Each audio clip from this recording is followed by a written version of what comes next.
Bismillahirrahmanirrahim. Subhanallahi walhamdulillahi wa la ilaha illallah wallahu akbar.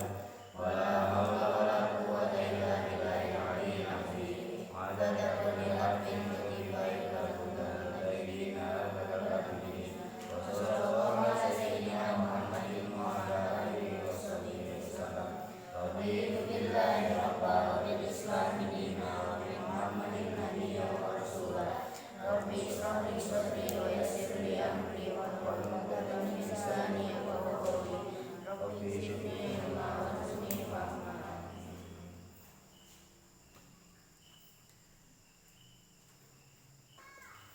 Qala musannifu rahimahullahu ta'ala nafa'ana bihi fid dharain amin.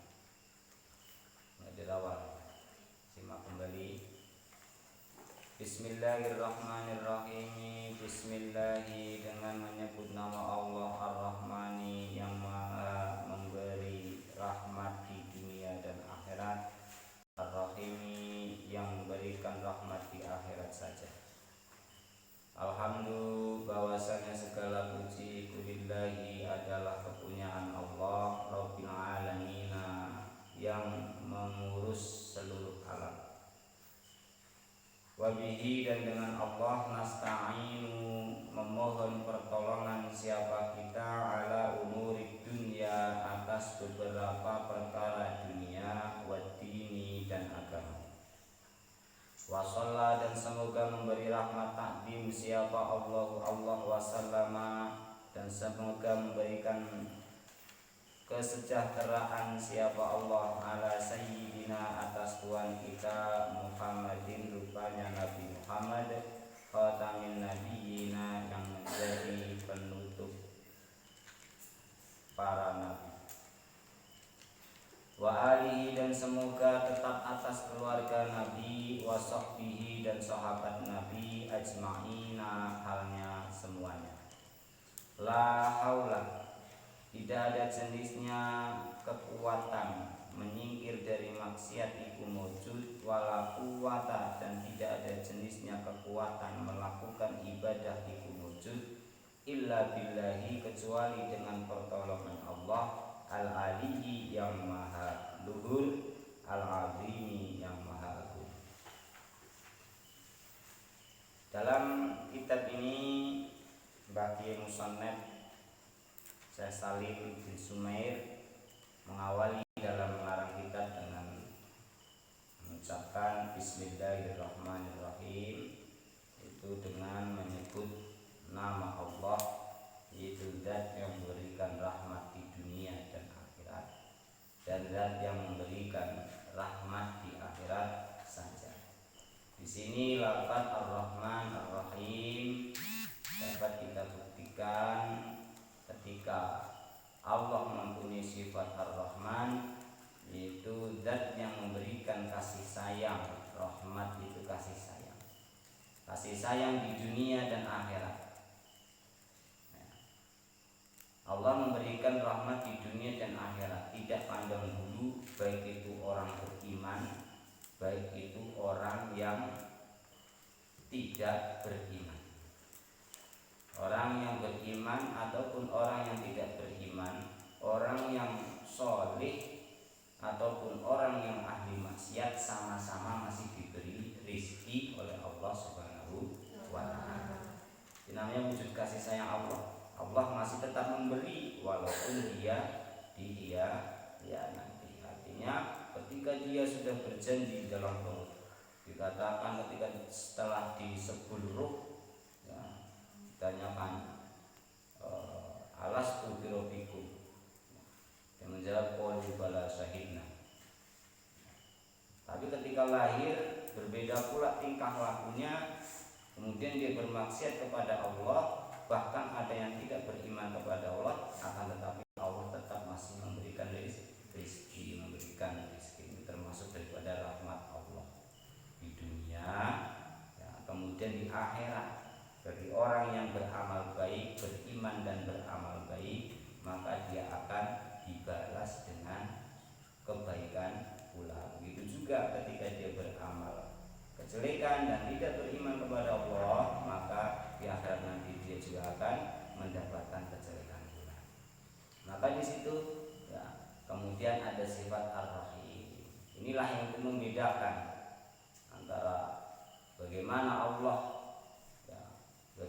Allah mempunyai sikap untuk membedakan antara orang beriman atau tidak. Ini berada di sifatnya Allah Ar-Rahim, yaitu memberikan kasih sayang di akhirat. Artinya apa? Orang yang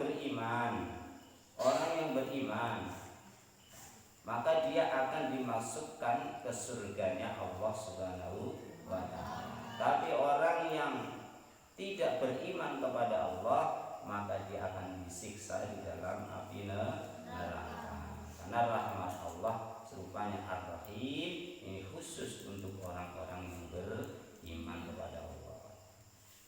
Kemudian bagi musoneh mengucapkan alhamdulillahi rabbil alamin. Segala puji adalah milik Allah, itu Tuhan yang mengurus seluruh alam. Pujian kalau saya ngaji di Jawa itu kalau memaknai alhamdulillah utawi sekabehna puji kang patang perkara, bahwasanya segala puji yang 4 perkara.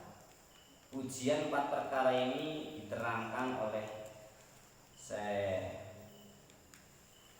Al-Marzuki dalam kitab Aqidatul Awam, bahwasanya pujian ini ada 4 perkara, yaitu qadim li qadim, ada qadim li hadis, ada hadis li qadim, ada hadis li hadis. Qadim li qadim, pujian Allah terhadap dirinya. Allah berfirman, nikmal maula wa nikman nasir. Nikmah itu sebaik-baiknya siapa al-maula, kekasih, bahwasanya Allah. Artinya sebaik-baik kekasih adalah Allah. Dia memuji dirinya sendiri. Ini pujian. Kemudian ada pujian qadim li hadis, pujian Allah terhadap makhluk, seperti pujian Allah kepada Nabi Muhammad sallallahu alaihi wasallam, wa innaka la'ala khuluqin azim. Sesungguhnya engkau adalah sebaik-baiknya budi pekerti yang luhur. Jadi dia memuji bahwa Nabi Muhammad SAW ini mempunyai budi pekerti yang luhur. Kemudian ada pujian hadis liqadim, pujian makhluk terhadap Allah. Pujian makhluk terhadap Allah seperti yang dikatakan oleh Nabi Isa alaihi salam, anta ta'lamu ma fi nafsi wa la a'lamu ma fi nafsika. Engkau mengetahui apa yang ada di dalam hatiku, sedangkan aku tidak tahu apa-apa yang terdapat pada zat engkau. Wa anta allamul ghuyub. Engkau zat yang maha mengetahui pada perkara-perkara yang gaib. Ini pujian dari Nabi Isa kepada kepada Allah Subhanahu wa ta'ala. Kemudian ada pujian hadis bi hadis, makhluk terhadap makhluk. Nah, maka di situ seperti pujiannya Nabi Muhammad SAW terhadap Sayyidina Abu Bakar As-Siddiq, itu lau zina imanu Abu Bakrin Siddiq wa ahli abdi. Jika saja ditimbang imannya Abu Bakar Siddiq radhiyallahu an, ditimbang bersamaan dengan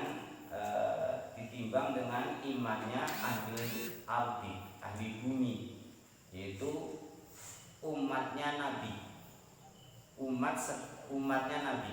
Jadi Nabi tak ikut, jadi umatnya Nabi, dari para sahabat sampai ila yaumil qiyamah. Ini kalau iman orang sebanyak itu ditumpuk jadi satu, ditimbang dengan imannya Sayyidina Abu Bakar, ya, maka yang lebih berat adalah imannya Abu Bakar.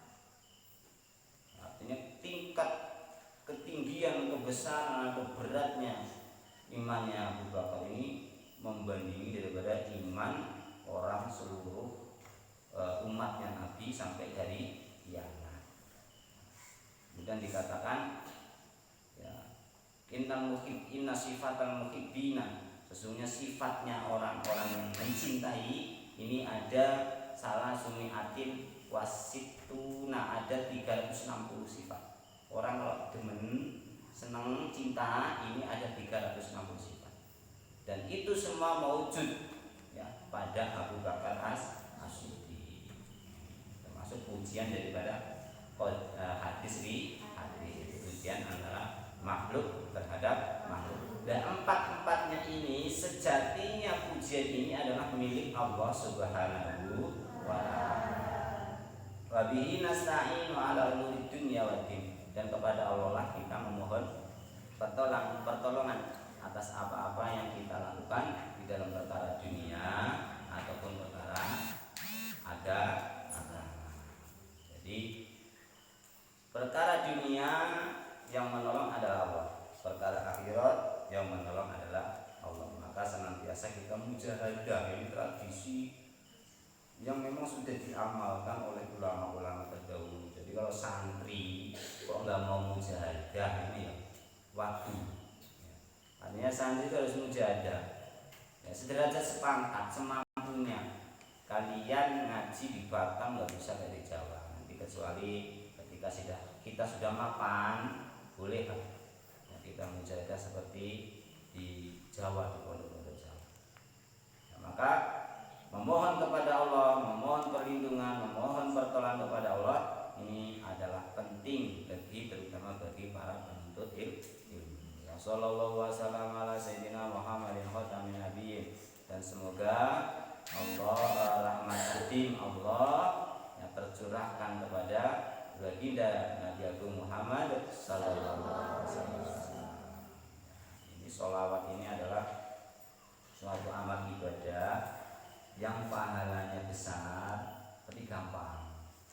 Bahkan sholawat kamu model pamer saja, suaramu bagus, kamu sholawatan tapi tujuannya pamer, tetap dapat pahala ya, tetap dapat pahala. Itu sholawat. Bahkan satu-satunya perintah Allah yang selain diperintahkan untuk manusia ya, untuk makhluknya juga Allah sendiri melakukannya cuma sholawat. Karena innallaha wa malaikatahu yusholluna 'alan nabi, sesungguhnya Allah dan para malaikat Allah itu yusholluna. Yusholluna itu kan asalnya yusollu, karena yang mengerjakan sholat ini banyak, Allah dan para malaikat, maka dikasih wawu jama', maka menjadi akmalul khamsa, ditandai kan arafah, ditandai dengan sebutun nun. Yusalluna ini asalnya adalah fi'il mudhari. Namanya fi'il mudhari adalah setiap kalimat fi'il yang menunjukkan makna pekerjaan dengan sendirinya dan bersamaan dengan zaman hal, zaman istiqbal, zaman yang sedang terjadi atau akan terjadi. Berarti Allah dan para malaikat ini bersolawat, sedang bersolawat dan akan terus bersolawat kepada Nabi. Apalagi kita ya sebagai umatnya, sebagai wujud rasa cinta kita, ya kita harus sholawat. Maka ketika kita bersolawat sekali, dibalas oleh Allah sebanyak 10 kali. Gampang sholat itu gampang. La haula wala quwwata illa billahil aliyyil azim, dan tidak ada kekuatan melakukan ibadah, begitu juga tidak ada kekuatan untuk menyingkir dari maksiat kecuali dengan pertolongan Allah Subhanahu wa ta'ala. Artinya apa? Orang serajin apapun, sesoleh apapun itu semata-mata karena pertolongan Allah. Maka tidak boleh kita merendahkan orang yang ahli maksiat, karena tanpa orang yang ahli maksiat kita tidak punya lahan dakwah. Kita sebagai santri tahu ilmu agama, ada yang pintar, ada yang setengah pintar, ada yang pintar sekali. Jangan kemudian merasa itu hasil sendiri, itu karena pertolongan Allah ya. Jangan kemudian wah saya jangankan nonton dangdut ya, mau ke pasar aja karena banyak santri saya, itu terlalu bangga, seolah-olah dia menghindar maksiat ya karena kebanggaan dia banyak santri. Padahal menghindar dari maksiat juga itu karena pertolongan Allah. Jadi walaupun kita pinter, tidak boleh menghina yang bodoh ya. Walaupun kita tidak ahli maksiat, jangan menghina kepada ahli maksiat, tapi perlu kita dakwakan. Karena bagi rohani walau ayah, sampaikanlah apa yang dapat dariku walaupun satu ayat. Ini adalah kewajiban kita sebagai umat muslim untuk berdakwah di jalan Allah. Nah, model-model ngaji ini, yo kamu harus niat ngaji ya, niat